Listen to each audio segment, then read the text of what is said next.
Yoga Nidra is, and then at 7 o'clock we'll start satsang. And if any of you are part of our Facebook group about satsang, I think our cover sort of talks about what satsang is. And we also call this time sangha. We call us as a community a sangha in Sanskrit. Satsang is when the sangha sits down to be together. So they're just words that you might hear me saying. You know, I've spent a lot of time studying old Chinese texts and old Indian texts, so I use these words because they have a lot of meaning for me. I'm not overly attached to them. But in general, this time and what those words mean is we are cultivating an intentional community. Whether you're here in person in this classroom or whether you're joining us online, hi everybody. This is we're tapping into a web of individuals that when we come together, we're cultivating a level of consciousness that we can do our practices on our own, and those are important, the practices we do at home, but there's real power in coming together as a community consciously and doing practices. And so I'm so blessed with that in my life, in the other places that I've lived, and I'm beginning to feel unbelievably blessed here with people like Chase who provide a space like this for us, and other practitioners who are teaching and holding space. And so I'm making my contributions to that community, and our sangha over time will connect with other sanghas that I participate in or that others want to connect us with, and that web gets bigger and bigger. And it makes us individually and collectively stronger and stronger in our, I think, collective mission to live from a spiritually centered place. Really, and it's that simple, and then there's infinite levels to that. Right? So on some level, we're going to come here and talk about the same things over and over again for the rest of our lives, because it's that simple. And then we're also going to refine those things to really support each other's individual practices and projects, because that's what community does. That's what conscious community does, right? I want to be there when this lovely lady graduates from medical school, which right now her brain can hardly imagine that she's even going to go to medical school right now, right? But as a community that we come together regular enough, we can hold each other through our stuff. The good stuff and the hard stuff. So, and my organization is called the Lotus Way. It's not mine anymore. It's ours because it's officially becoming a nonprofit organization. And so our organization is called the Lotus Way, and a lot that has deep meaning to me. The lotus flower that maybe has been overused in cultures, I don't think so. I think it's one of the most beautiful symbols, which is why it has been used for thousands of years and is on every yoga product out there. The foundational teachings, whether you're talking about Kashmir Shaivism or Taoism or Buddhism, all the way to walking around out in nature here and watching trees grow and flowers bloom and understanding the deep meaning and teachings that all of that has for us is what a lot of my talks are going to be based on, including today's. But does anybody want to chant before we talk? Has anybody not chanted in here? Yeah? Okay. So last week I introduced a beautiful chant, Om Mani Padme Hum. It is one of the oldest mantras. It is 6 what they call seed syllables in Sanskrit. Om Mani Padme Hum. Most of you know Om. Mani is jewel, a precious, something unbelievably precious, a jewel. Padme is lotus. And Hum is spiritual enlightenment. Long story short. So when we wrap Om and Hum around the jewel and the lotus, we're really grounding in and opening up to the possibility of the compassion and wisdom of the teachings. that we talk about when we talk about the teachings behind the lotus. So Om Mani Padme Hum is a really simple chant, and I will start it. We're going to sing Om Mani Padme Hum in 4 different tunes, and then just keep repeating it for a little while. If you are not comfortable singing out loud, you can listen and sing internally. I would love to hear your voices. And so this is you can listen to me the first time through if you want.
As you're sitting, some of you in lotus asana, you are the jewel in the lotus. You are the Om. You are the jewel, the lotus, and the Hum.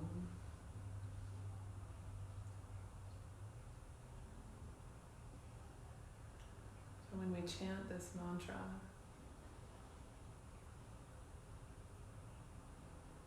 with this asana, we literally begin to embody the vibrations of this mantra, the teachings and the lessons, which are embodying infinite compassion and wisdom, which are grounding, rooting deeply down into the earth,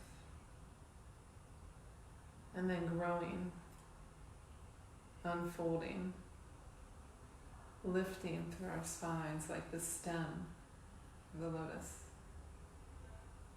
all the way up through the top of our head, and blossoming. That's the Hum, the spiritual unfolding, awakening. It's all connected, that rooting and that growing and lifting and blossoming. It's a very powerful mantra in practice.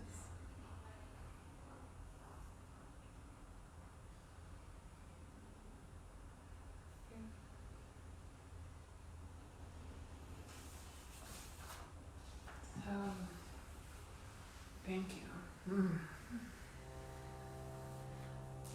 Is that nice? Okay. So, I thought we would talk about the first part of that practice, which is the rooting. And for people who are out there, I hope you'll type in your answer to this question, and maybe you guys can give me some ideas when I ask you the question, where are you rooted? What comes to mind? What comes to mind? Where are you rooted? Anybody?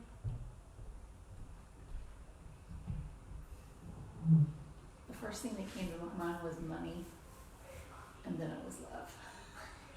So rooted in money?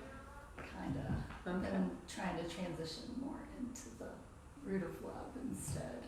Okay. Yeah. Rooted. Money, love. Any other places anyone feels when I ask you, where are you rooted? Soil. Where? Soil. Soil? Yeah. Loose soil. Loose soil. Do you feel rooted in loose soil? Yes, and the roots are strong and big too. Nice. What is that soil? If you have to give a description, what is the soil? Is it actual soil? Real earth, dirt soil? Actual soil is loose. It has even a smell too. Fresh. Nice. To literally feel how beautiful. And people who are farmers and gardeners can probably go there, right? That literal, where am I rooted? I'm rooted in the actual earth. Anybody else feel rooted in anything? Spirit. Rooted in spirit. Beautiful. So, does anybody not find themselves anywhere when I ask that question? Does anybody go, I don't know where I'm rooted? Me? Yeah. So I don't really feel rooted right now. When I ask that question, is anybody kind of drawing a blank? Like, I'm not sure where I'm rooted. Does at least everybody kind of have some place in whether you're sharing or not? It's funny that you say where, because it comes to mind multiple places, but it's actually all geographic locations. Because I'm originally from Japan, so I originally thought that I was rooted in Japan, but now I feel that I feel more connection to the soil in West Virginia than in Tokyo. I was in Tokyo this December through January, but I don't feel the connection to that place anymore. There ancestral connection, but I cannot think about any particular spot around Tokyo that I feel connected to. And I feel more connection to, say, Cooper's Rock, Seneca Rock, even West Virginia Botanical Garden. There are certain places I feel connected to. So it's kind of funny that it changed. Yeah, and how beautiful is you're acknowledging, being born in Japan and having ancestral roots, and then now feeling those aren't your roots and you're more rooted where you are, and it's a geographic rooting, right? Whereas someone else felt a rooting in money and love, someone else in spirit, someone else in just the general concept of earth and soil.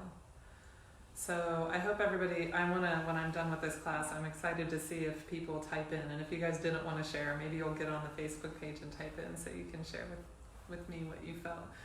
But what I wanted to talk about today with this question, where are you rooted, is that we actually all do need to get stuck in some mud. It's pretty important. It's really important.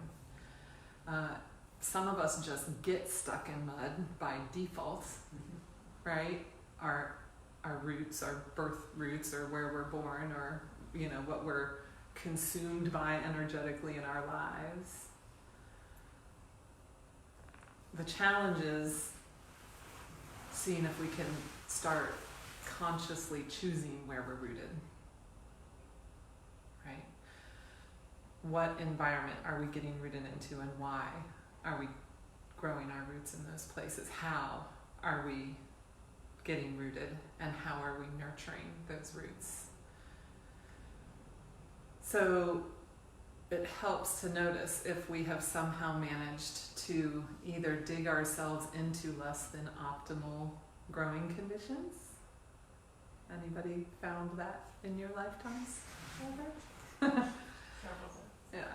And maybe we realize that we have not allowed ourselves to really get firmly planted in practices and environments and communities that are really going to support our growth. And there's a lot of actually very good reasons that may be good, or we actually, at least at some point think they're good, that we've chosen to get rooted in less than optimal conditions. But we can get a little lost with where our roots and ideal place are, and how to navigate ourselves back to those type of roots. So where we make our efforts to get rooted is the first part of the Lotus Ways. My practices, my teacher's practices, my medical practices. And whether I'm working with students or working with patients, and many of you have come to me as a patient, I'm feeling your pulses, and I'm doing a lot of different diagnostics, and ultimately to be a superior physician, which I strive in this lifetime or one soon to become, if I keep doing my practices, is either I want to find where people are rooted or not yet rooted, and help them get rooted in the healthiest place possible. Otherwise, I'm just picking leaves off of a dying flower with unhealthy roots, right? That doesn't help really much if I can't get to the root of things. So the motto of the Lotus Way is connect, align, flow, and grow. If you've seen my business cards, it says connect, align, flow, and grow. And that first word, connect, is where the rooting happens. Where are we connected? How are we connected? Where are we disconnected? And how do we get connected in a healthy way? How do we establish and root ourselves?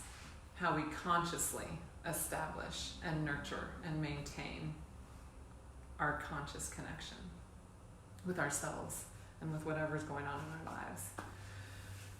So I've asked this question to people before, and the answers that come up, I'm rooted in my career, I'm rooted in my marriage or my family, my children. Our social networks we sometimes start feeling like our roots.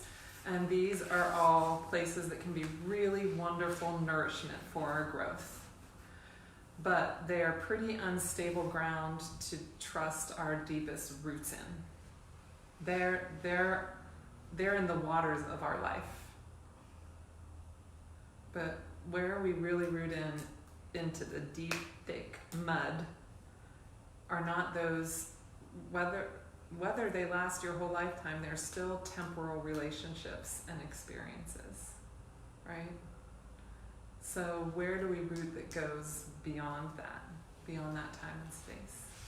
And can we live a life where we, when asked where we're rooted or when we check in, we're so grounded in something that is so deep and dark and rich and timeless that everything else that's happening in our life can happen around that type of foundation. So ancestral roots, got brought up. The nuclear family. And I only laugh because in this environment, if you have ancestral roots in a family that are offering you the best places to root yourself and grow, and it's just serving everything, that's amazing. For me, and I have a phenomenal, strong, wonderful family, and I love a lot of my ancestry. But for maybe most of us, we kind of start outgrowing that pot at some point. And we need to find a little more fertile soil to work with to grow. We can't just grow from those ancestral roots. Nobody can. Even in a small village in the middle of nowhere, you still end up having interactions, hopefully, with people outside of that village. Just biologically you have to, because a village won't survive procreatively, right? If we don't reach out beyond that small tribe. So this is where Sangha comes in. This is where teachers come in. This is where some of these other practices and things come in. Which doesn't mean we can't honor and respect our ancestral roots. It just means that we have made a conscious choice to find and establish ourselves in an environment more suited to our conditions for growing. And in my lineages, my guru always says the reason we're here is to grow. It's that simple. That's the answer to life. Why are we here?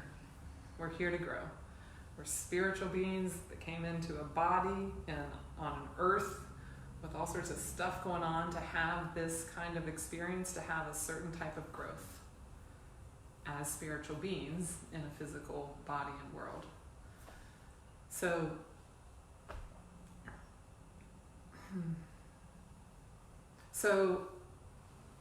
establishing ourselves in an environment that's really suited to that kind of growth is, what my life became about a long time ago, kind of full time.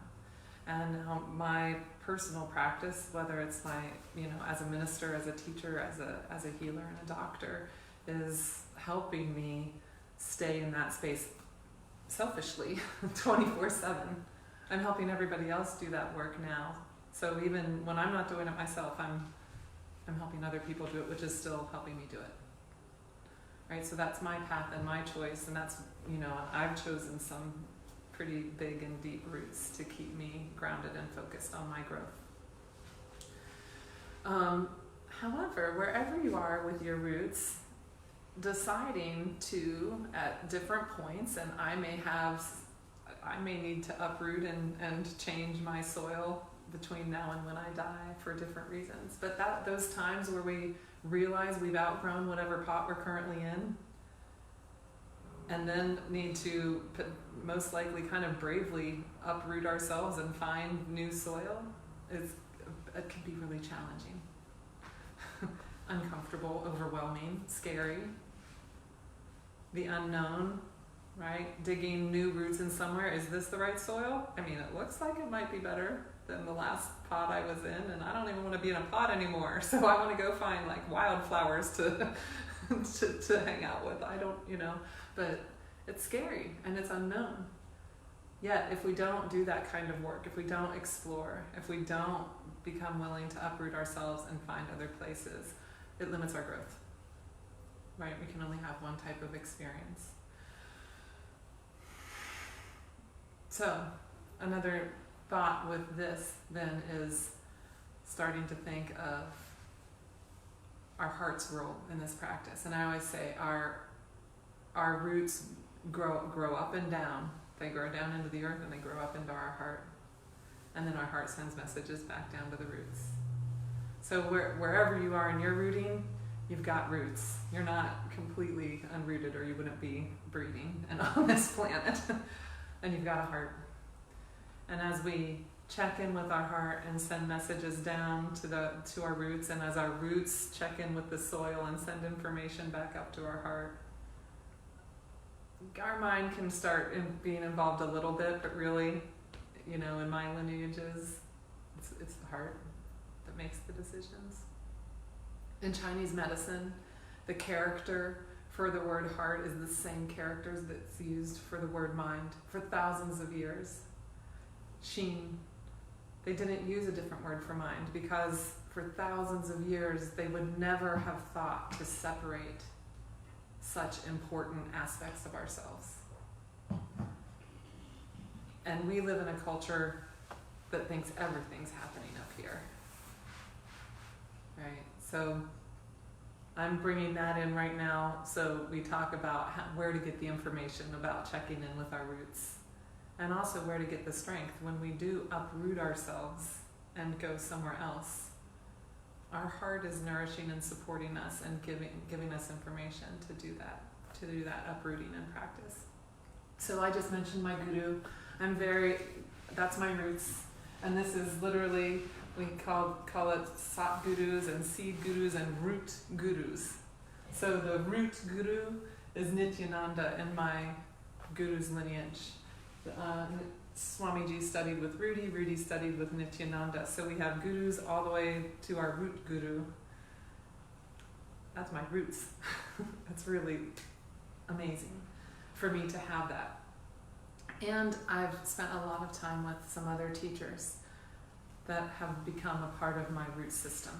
So someone had said, I feel my roots in more than one place, right? It's not like a lotus flower goes down and only has one bulb, right? There's a little system of roots. They have to work together, but they work together. So, I have my roots in my guru and teacher. I make daily efforts to connect with those spaces and those people and those teachings and those practices. I do it in every way I can. Physically, I'm nurturing my roots. Mentally and spiritually, I'm constantly cultivating in and who we love and what jobs we have and where we choose to live.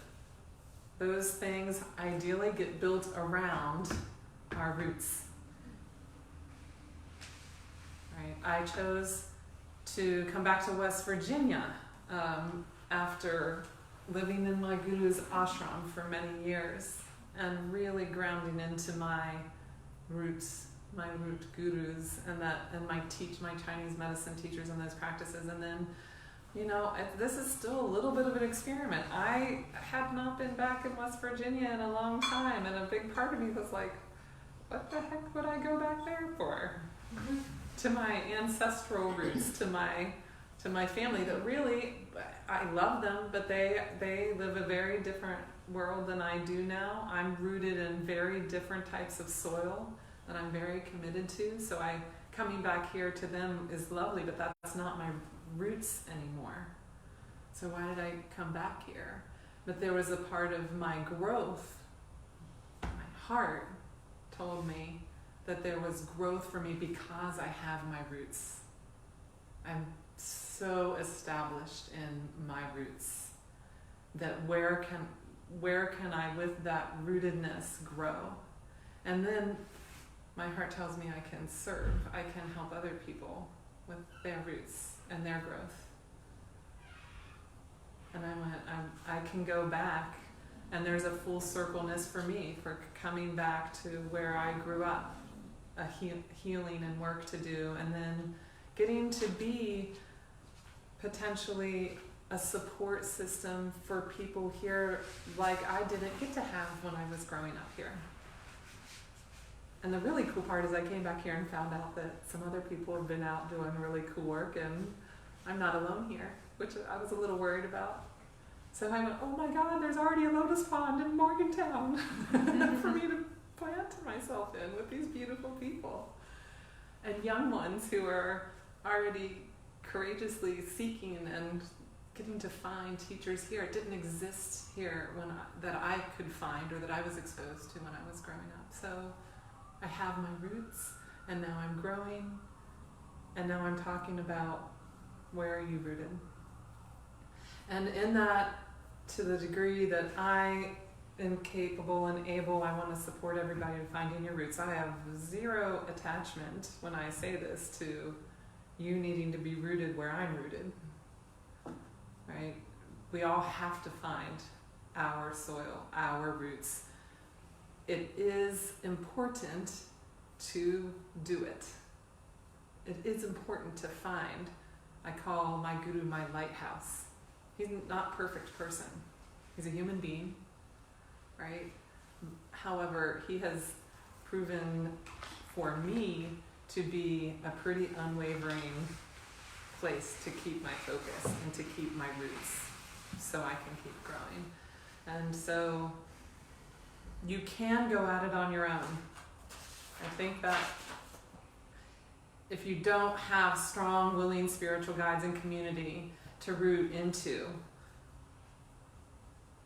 you're not like I said, you're alive, so you have roots somewhere, and you're all sitting in here, so I know you've got some roots in some pretty sweet places if you're here doing these kind of practices. However, it's tougher to do it alone. I mean, an aspen tree does not grow alone in a forest. You will never in the world go out and find one aspen tree on a hillside. They have common root systems, and that's what makes aspen trees grow, right? Mushrooms, dolphins, lotuses, right? There's not one lone lotus in a pond anywhere. One might be blossoming today and the others aren't, but there's more than one. And there are lone wolves in the world. There absolutely are. There are some species or some, for whatever circumstances and reasons, who go at it on their own. There's a beautiful Native American speech given by an elder that says, "But the time of the lone wolf is over." And gather yourselves and do the work that we're here to do, and give thanks that we're not alone while we do it. And so, although it's ultimately true that we have to be, and I was wondering if someone would say, I'm rooted in myself, right? Because ultimately we do need, it does come down to, I'm born in this shell, I die just in this shell. So there's some extent of having whatever experiences I have that are shared or rooted in these amazing places, I still am having a unique individual experience as a spirit who came into this body, and I need to establish my roots and make my decisions. But it sure as heck a lot sweeter to do it if I can find common ground with some other people doing the same type of work as me. So with this in mind, and ideally we root ourselves in a community of kindred spiritual beings who are sincerely working on this endeavor to establish environments where we can grow strong roots, where we can connect, with whom we can practice. And that's where the next part of connect, align, flow, and grow comes in. Once we feel those connections in our communities, in ourself, literally in our environment, literally in the earth around us, then we can start feeling the alignment, both in ourselves and in our life and in our jobs and in our geographic locations and in our families and in our practices. We start feeling aligned. There's a character in Chinese, in classical Chinese, that is used quite often, and it's a character that translates as upright. But it's literally, and the character has a solid base, and then from that solid base we can be upright, and energy can flow and move. We can find alignment. with ourselves and each other. Once we have those established, we can start to get really groovy, and that's when you start feeling flow. Right? Once your roots are good, once you're growing up and aligning your values, your life, your work, whatever you're doing in your life, then things start flowing. Money, love, relationships, flow. When we don't have strong roots, we're not feeling aligned, that stuff doesn't flow as well. So, contact, then we get aligned, then we start flowing. And the longer we commit to these roots and stems and then experiencing the waters of life in hopefully a more flowing way, then we start growing, really blossoming. And in time we start to see the products of how we have cultivated our roots. And we each blossom in our different unique ways, and we have an opportunity to be a part of a collective landscape. My garden and your garden, we start sharing seeds, and I give you a little bit of what I grew in my garden, and then I come and get to enjoy a little bit of what you've got in your garden, and then we decide to have a community garden so we can have even more food. And as you guys know, on a very literal level, I'm very motivated in that way.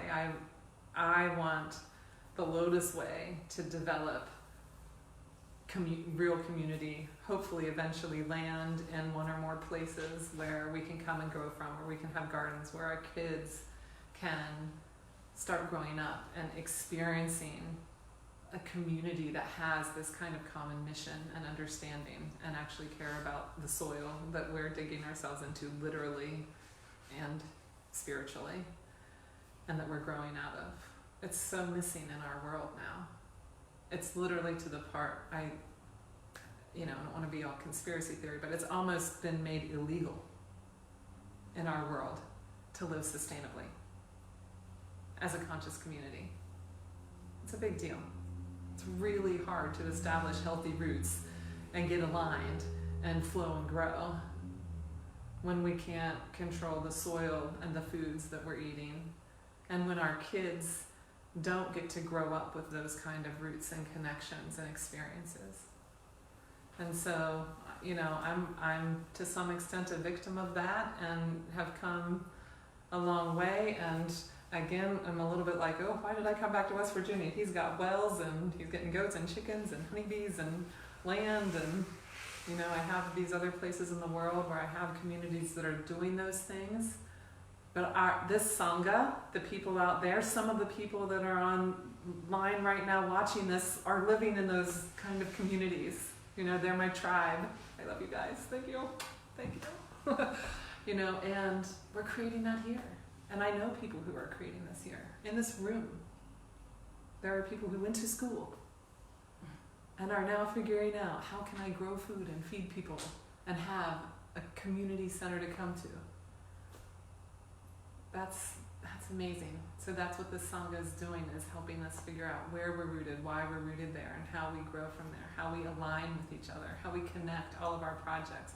We don't have to be lone wolves in this. In fact, it's impossible. It's impossible to really, really thrive and to raise our children in the most vital ways possible without creating these kind of roots and these kind of communities. So that's what I think is the sweetest thing that any of us can do with our time. From wherever we are, we can do it with whatever resources and time and energies we have. But I hope that once a week we come here and talk about things and start growing these other practices and other services. When I'm not doing this and not doing my private personal practices, I'm treating people as a doctor, and now we're launching a school, probably out of this very room, a 1,000-hour yoga therapy training program, and we're going to create Sangha that way and teachers that way for this community and beyond. And I am so grateful for my roots that are holding me strong to this path that I'm happy to share with any of you. They're very living, very healthy roots supporting me as I do my work 24/7, and I'm really committed to to join with you guys in whatever ways you want to, or my communities. So, you know, let's think about where we're rooted. And if I can help you in that endeavor to grow your roots more deeply and sweetly and richly, or help you fertilize the soil of where you are, or if you need help uprooting and finding other places to get planted, not only I, but quite a few people in this beautiful community I know are all here to help each other do that. So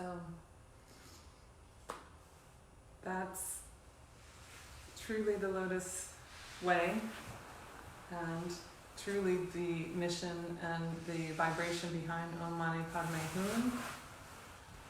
And let's end our time together coming into a comfortable seated position. For everybody, this isn't a comfortable seated position, right? Like, this is full Padmasana. I used to be able to sit like this for long periods of time. I can't. This is Ardha Padmasana. This is half lotus pose. This is called easy pose. And then you can go higher and higher.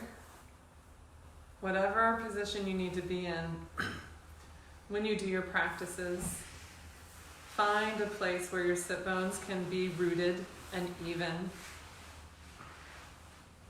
where your spine can be straight, where you can go, oh yeah, I spend all day long with my head too far forward, with my shoulders too rounded. So make these times to sit and to rise and to lift your head up so the chin's slightly raised. And feel a sense of rootedness lifting through your spine, all the way through your neck, all the way to the top of your head. And while you're rooting down and lifting up, let everything around your spine, the sides of your head, sides of your neck, the sides of your body, relax.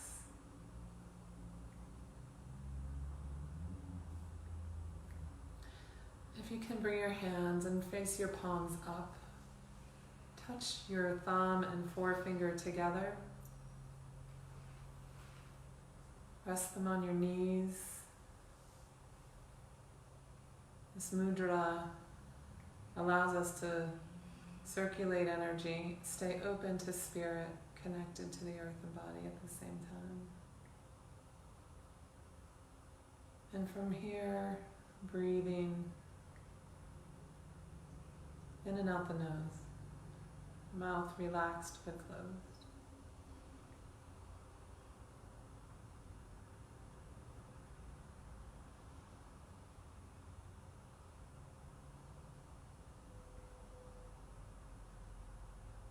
Where are you rooted? Feel your roots. Give gratitude. Send nourishment from your heart down into your roots and pull from your roots up into your heart.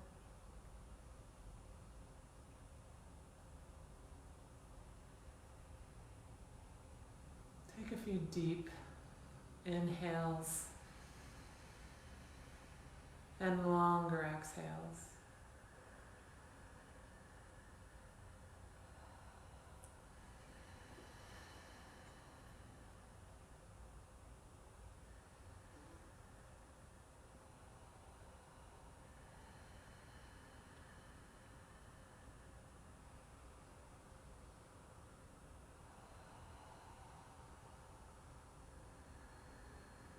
Feel your breath travel all the way down your spine, all the way down into the earth when you inhale.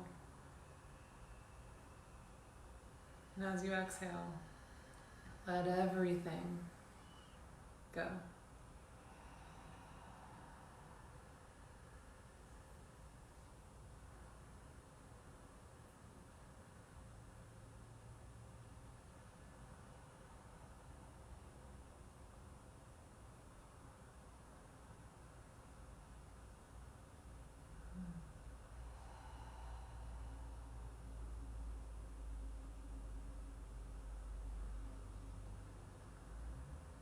whatever extent you can, remember this space,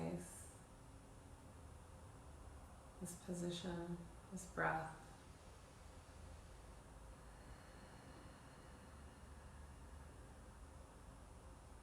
See if you can find time in your day to come here for a few minutes every day.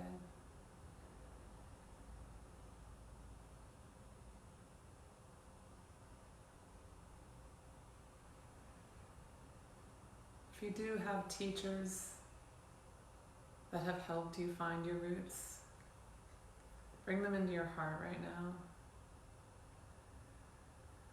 with deep gratitude.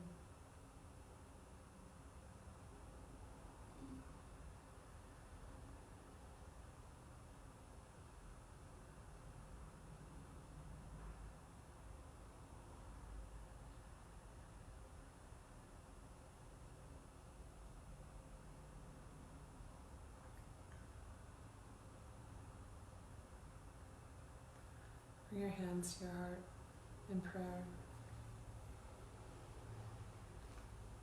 And let's finish with 3 ohms.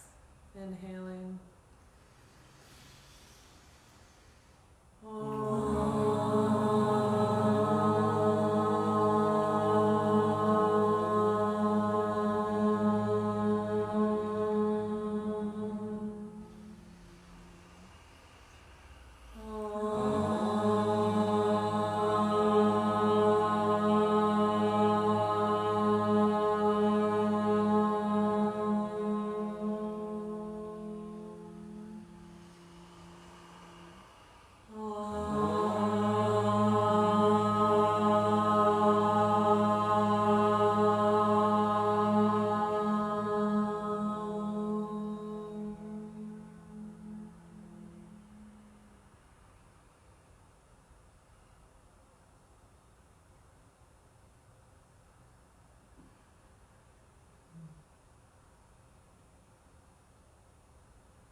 Namaste.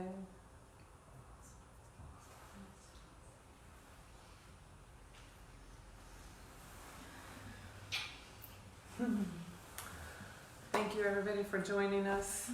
James, you want to say goodbye to the online people? Thanks, everybody.